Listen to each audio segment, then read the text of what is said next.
are selling PALTmed water bottles up at the front as well if you guys are interested in purchasing one today. All right, so next on our list, it's my pleasure to introduce Dr. Amanda Stevens. She works in Thornton at the PACE program. She really has this unique trifecta of experience that she is going to share with us today. She is boarded in internal medicine, pulmonary critical care, and palliative care, and so she is well-versed in the subject of COPD, and we are very excited for her to present today on COPD management in the long-term care population. Please help me welcome Dr. Amanda Stevens.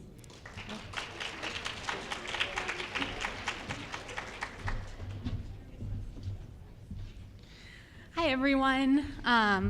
Like she said, my name is Amanda Stevens. I currently work for InnovAge PACE as a PCP, but I'm also a board-certified pulmonologist and a palliative care physician, so I have a particular interest in COPD in our population.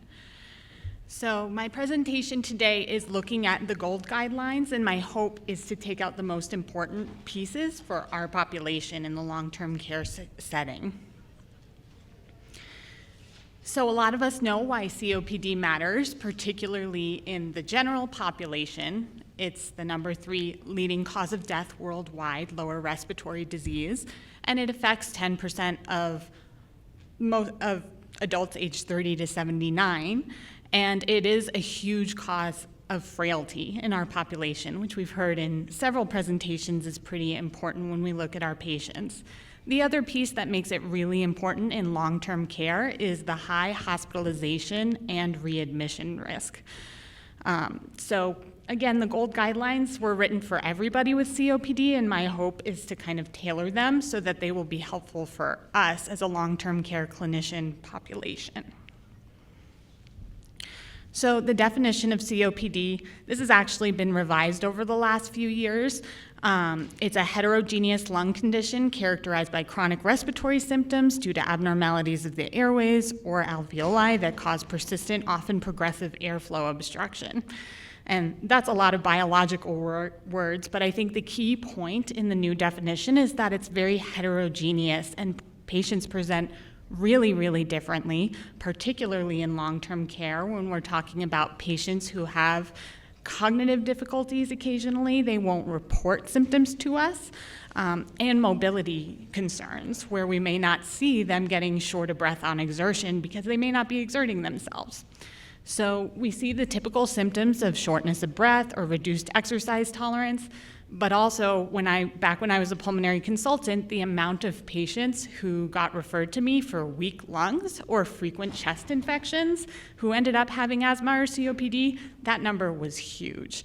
And a controller inhaler may help those patients quite a bit. The other thing that we always look at in COPD is the frailty, and that really contributes to their hospital admissions and morbidity and mortality.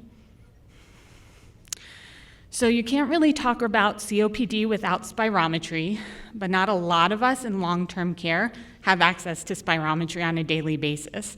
So I'm mostly having this slide in here so that you guys know how to interpret this if it's ever been performed on your patients in the past, or if you might want to send someone out for it, or in some long-term care situation where you have access to spirometry to do it yourself. So we all from med school learned that obstructive disease is defined by this FEV1 over FVC ratio, particularly less than 0.7.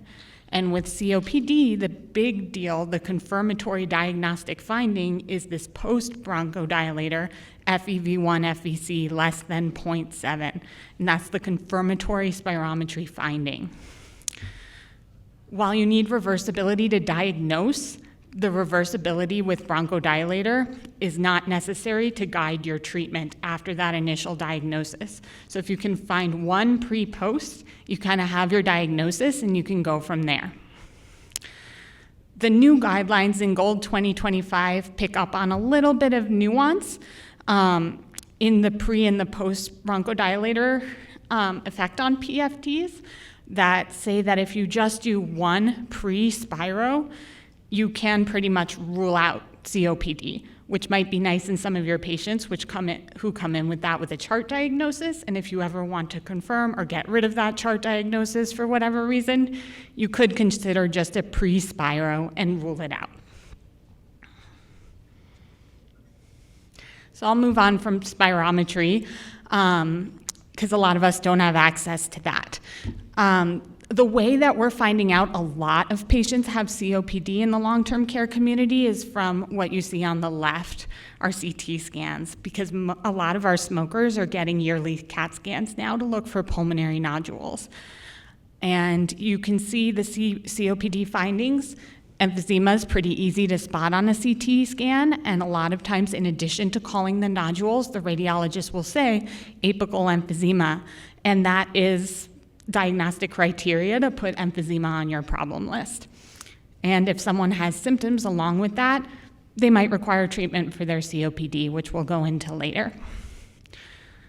I did want to add a word of caution, especially with spirometry. If any of you guys are lucky to be getting spirometry in your nursing home patients, this chart on the right here shows the FEV1 over FVC over time as people age. And everybody, even healthy subjects, their FEV1 FVC ratio goes down over time. So when we talk about people in their 80s or 90s, we may be falsely diagnosing COPD when we go for spiro alone. So whether this is a CAT scan or spiro, you really need symptoms to consider treatment for COPD. So to look at how we're going to initially treat someone, we first need to look at the staging. And I'm going to simplify this a little bit. When I trained in pulmonary medicine, we had the gold stage 1, 2, 3, 4 based on the FEV1 criteria that made spirometry really important. We don't have that anymore. The spiro kind of gives us like yes or no on the COPD, and then the staging is based on symptoms and exacerbation risk. So we have the ABE system now.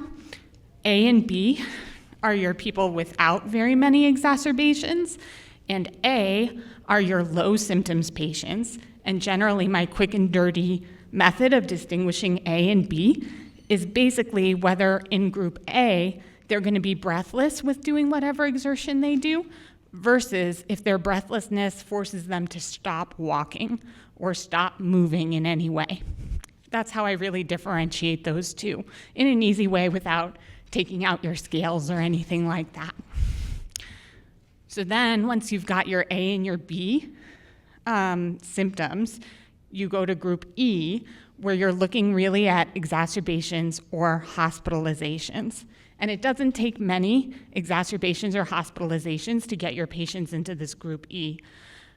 We're talking about 2 moderate exacerbations where you're using steroids or antibiotics, or 1 hospitalization. And so the reason that these staging classifications matter is how you're going to approach treatment in that patient. So you're looking at your staging groups, and for your low symptoms and your low exacerbation risk, that kind of is your intermittent patient if you're trying to compare this to our previous terminology when we're treating this. Those patients might be managed on just a short-acting beta agonist or a short-acting antimuscarinic alone.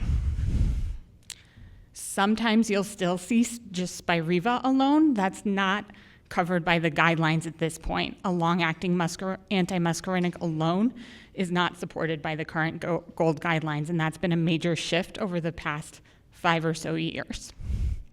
When you go to your stage B, in those patients where the symptoms are stopping them from walking or moving, you're going to go to a controller medication, and in COPD, the standard of care is that LABA and LAMA combination medication. Again, this is new from the previous years. And then once you go to E, stage E, you're still using the LABA and the LAMA, and then once you get these exacerbations, we're going to talk about how you can escalate. Now, whenever we talk about these guidelines, I always get questions about where did triple therapy go, because everyone has heard about that, and it really comes down to the blood eosinophil level. which everyone asks me as a pulmonologist why I'm so obsessed with eosinophils, and this is why. Because this is a simple test. Most of us have a CBC with differential, either at some point when they're in our nursing home before, or from the hospitalization.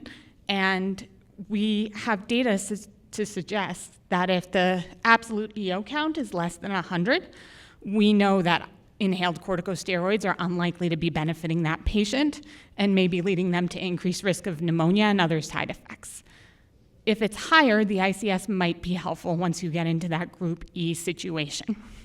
So checking the CBC and the EO count, extremely important in these patients.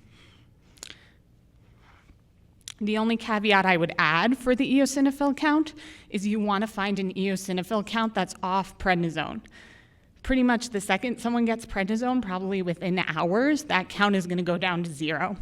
And so you want to find that initial ER CBC or any CBC in the past without steroids on board to make your clinical decisions here. All right, so when we talk about escalation, we're very used to step up and step down therapy.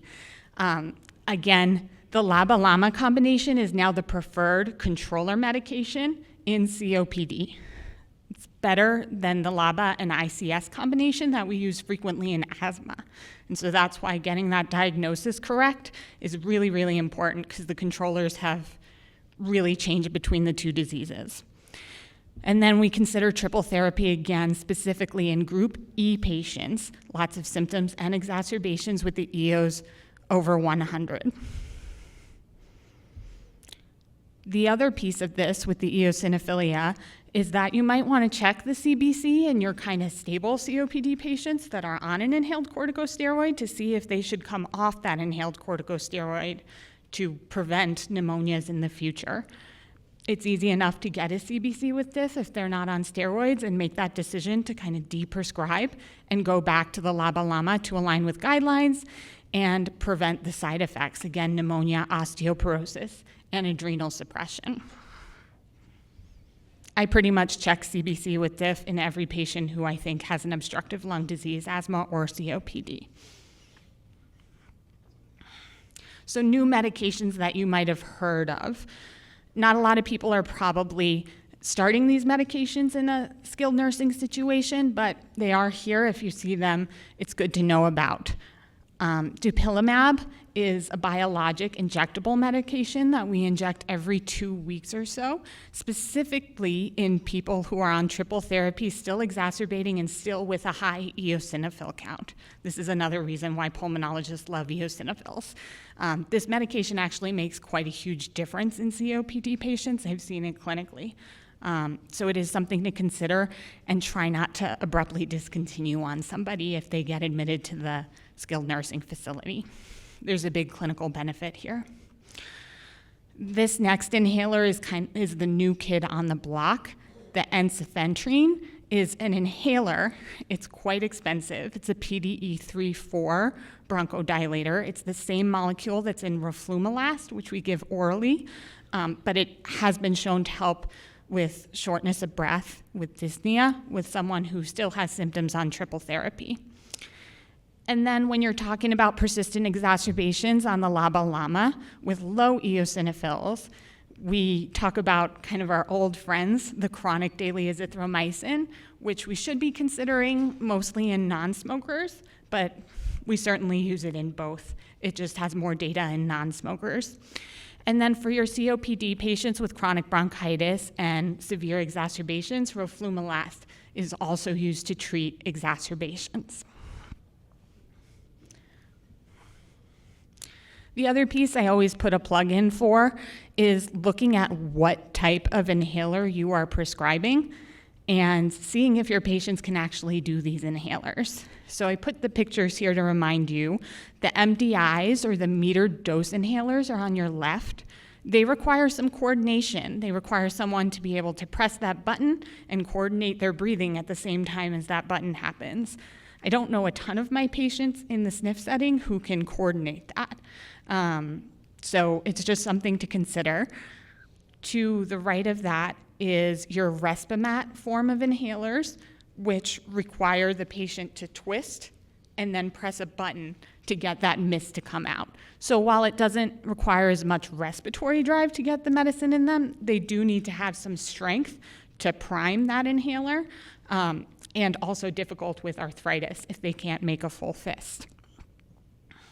Thirdly, on the right, I think we've all seen nebulizers, which kind of circumvent both of those things and don't require a lot of intervention from the patients. So if in doubt, if you can't find something that works, a nebulizer is always possible to get those medications into that patient. And if you don't know, if you're not sure, if you suspect, definitely talk with nursing staff about how the administration of these inhalers is going, because they're going to know if the patient's able to do it or not, if they're getting those medications. Excuse me. All right, so now that we've covered a lot of our medications, that was kind of a whirlwind, I would be remiss if I talked at a talk like this in a long-term care population without talking about vaccinations. You guys know this, it's low-hanging fruit for us, as long as patients are agreeable. The flu shot, the RSV shot, that COVID shot, and the pneumococcal shot, particularly RSV and the new pneumonia shots, are very helpful, and it's important. We should be updating our patients with these vaccines. And then the Tdap, the main component for respiratory disease, is that pertussis that we're looking to prevent. So definitely something to look at when you're looking at a patient with COPD or post-multiple readmissions. So then we have our non-pharmacological interventions. Pulmonary rehab is a big one, and a lot of people who work in long-term care think that this might not be possible in our populations. Our patients are less mobile. They're not willing to go somewhere 3 to 4 times a week, which typical pulmonary rehab requires.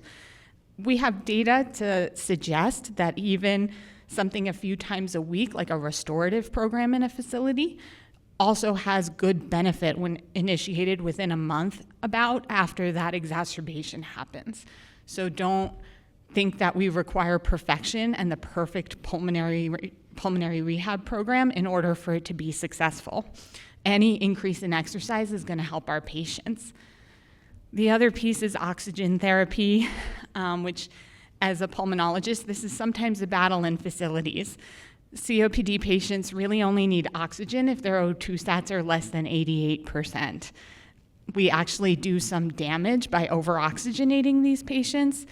They can lose respiratory drive, and we shouldn't really put everyone on 2 liters of oxygen, although I see it very frequently. So definitely talk with the nursing staff and try to wean down every time you see them. And keep reassessing this, because no one needs to wear oxygen if they don't actually need it. Nutrition, we have access to registered dietitians in most facilities. This helps us prevent frailty, which frailty worsens COPD, and COPD worsens frailty. So we want to get to kind of the bottom of this if it's possible. And then smoking cessation, still helpful even if you have patients that you are seeing that are smoking every day in the facility. Some may be contemplative about it. Most may not be, but if you identify people who are thinking about quitting, helping them to quit can be a great thing. So then I wanted to talk a little bit about what to do when those exacerbations happen. They're a hallmark of COPD. The standard acute treatment for a mild exacerbation might just be some standing nebulizers for a few days. But most patients who you're going to get called to see, you're probably going to be a moderate exacerbation where you're prescribing steroids or antibiotics or both. And then your severe exacerbations might require a hospitalization. Those indications for hospitalization would be continued hypoxia, increased work of breathing, or hemoptysis, coughing up blood. The one that sometimes people don't necessarily connect is that somnolence or sleepiness after someone's had difficulty breathing and you've had your eyes on them for difficulty breathing. That might signify the need for non-invasive ventilation if that's within their goals of care. And in most places, I know that would require a hospitalization to initiate. So important to look at when you've been treating someone for an exacerbation. And then once they come back from an exacerbation, again, another plug for pulmonary rehab or even a restorative program, which really helps readmissions if initiated within a month. Medication review for exactly the things we talked about before with their inhaler technique and the type of inhaler. This is a great time to look at that CBC in the hospital and figure out if you want to make any changes to that inhaler plan. And then again, just acknowledgement that every time a patient with COPD exacerbates, that's a step down in the prognosis of that COPD. And so looking at frailty and all the things that we've discussed before are important when you're looking at these exacerbations, not just creating a plan for in the moment. So I've alluded to it a few times. I felt like it deserved its own slide, just looking at frailty and functional decline in COPD. This is the terrible cycle that we see frequently. 33% of hospitalized elderly patients in COPD have frailty, and the hospital physicians are probably not looking for that, but we are in long-term care. And so us assessing that can help us bring them services that they need that we have access to try to stop that cycle of decline, breathing decline, more decline, and just going around and around, if that's possible to do. But we can at least support them as much as we can with that vicious cycle. And finally, as a pulmonologist and palliative care doctor, this is my favorite thing to plug. We don't want to be discussing goals of care in an emergency. As important as it is when someone's in extremis with their breathing, that is not the time to have it. So potentially when you're seeing that patient when they're coming back from the hospital is a good time to talk to them about goals of care at that point. Group E patients should all have their advanced directives documented, and it's important to discuss every time they're hospitalized. Things to prioritize: preferences for hospitalizations, intubation, BiPAP or non-invasive ventilation, and CPR. And then the other thing that's often overlooked in respiratory disease is hospice, because we have such difficulty estimating the prognosis in these patients. So hospice eligibility criteria for COPD is when the FEV1 is less than 30%, and particularly when they're having shortness of breath at rest. So different from that group B symptoms where they're walking and it's stopping them, these are people who are sitting in the bed and they're short of breath just talking to you or can't get out a full sentence. And then when they have recurrent hospitalizations, despite them being on all the right therapies, and their goals align with not doing that anymore, perfect indication for hospice and COPD. And then your symptom management, which hospice or a palliative care physician can help you with. Your low-dose opioids for dyspnea, very underused, but very safe and evidence-based for difficulty breathing. You'd want to start morphine at 2.5 or 5 milligrams, depending on how big your patient is, as needed for breathlessness. And anxiety and depression are common. So look for those when you're having someone with bad COPD symptoms or recurrent hospitalizations. Again, goals of care, goals of care, goals of care. So getting to the end of my talk for the summary, key items for you to use in the next days or weeks when you're practicing. I check eosinophils on every obstructive lung disease patient, but it's easy enough to get in the nursing facility that you can get this on every COPD patient to make your therapies aligned with what you're treating. And then audit all the inhaled corticosteroids prescriptions. Is this for asthma or is this COPD with a high eosinophil count? Review the inhaler device suitability, looking at how they're moving their hands. Can they actually use this device? And consider changing to nebulizers or something easier to use for the patient.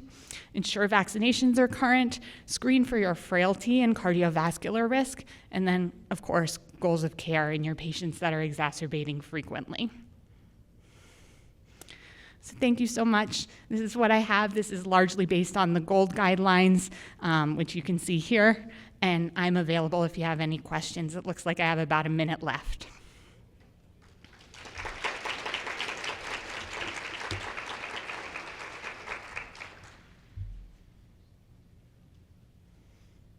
Dr. Stevens?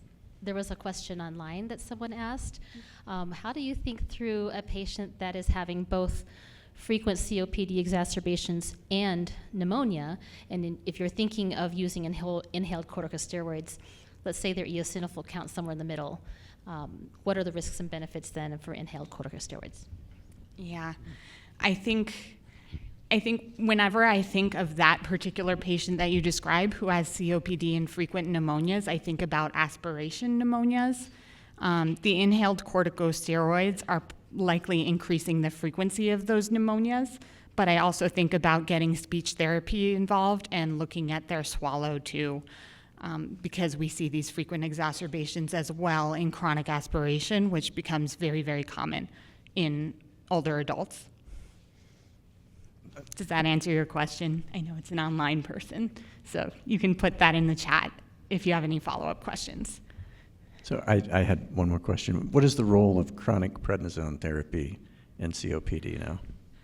We used to do this a lot, and I do it extremely infrequently now. And I definitely recommend the lowest possible dose if you're going to do it. But we definitely do not do it as frequently as we once did. There's no role in the guidelines. I think it's below the roflumilast, and it's the very, very, very last resort if you look at the official GOLD guidelines. We have a little bit of time. Any questions?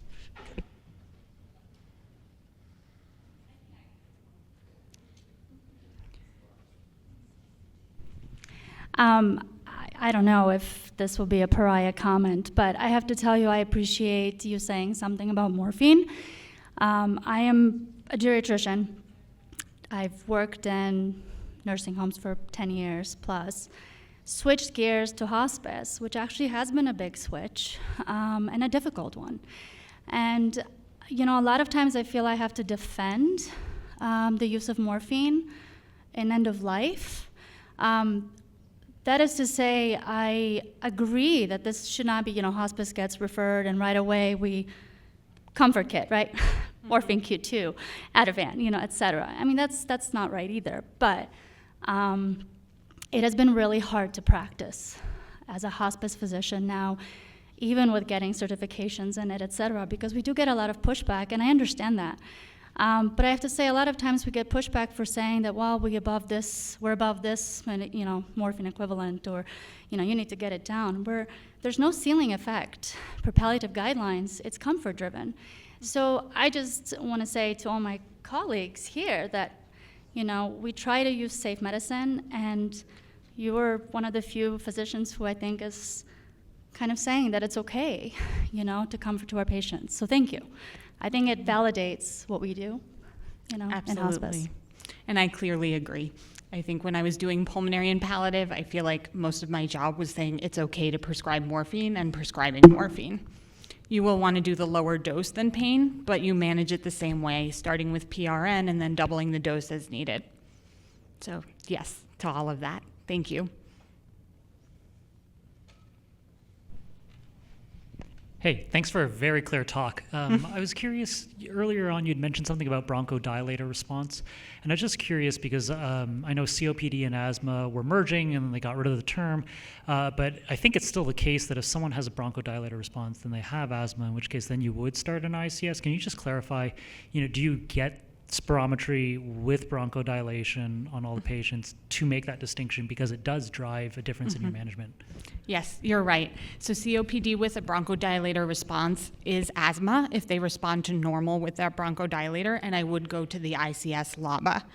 I think in this presentation it's potentially unclear, since it's so focused on COPD, that initial spiro pre and post can tell you COPD or asthma. That's why you need it once. And then to titrate COPD medications, I wouldn't get the pre and post every time. Yeah. Anyone else? Oh, wow.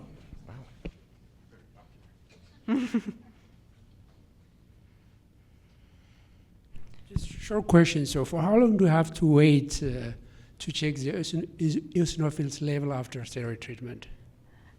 That's a really good question. I would probably wait about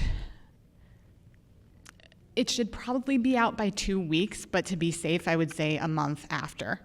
The best, if I'm seeing someone immediately post COPD exacerbation and I know that they've been given prednisone, I'll look at previous. So previous CBCs, the ER almost always will get a CBC with diff on admission because they're looking for pneumonia and that neutrophil count.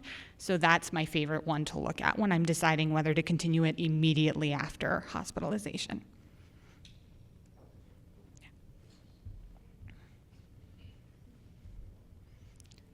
Thank you.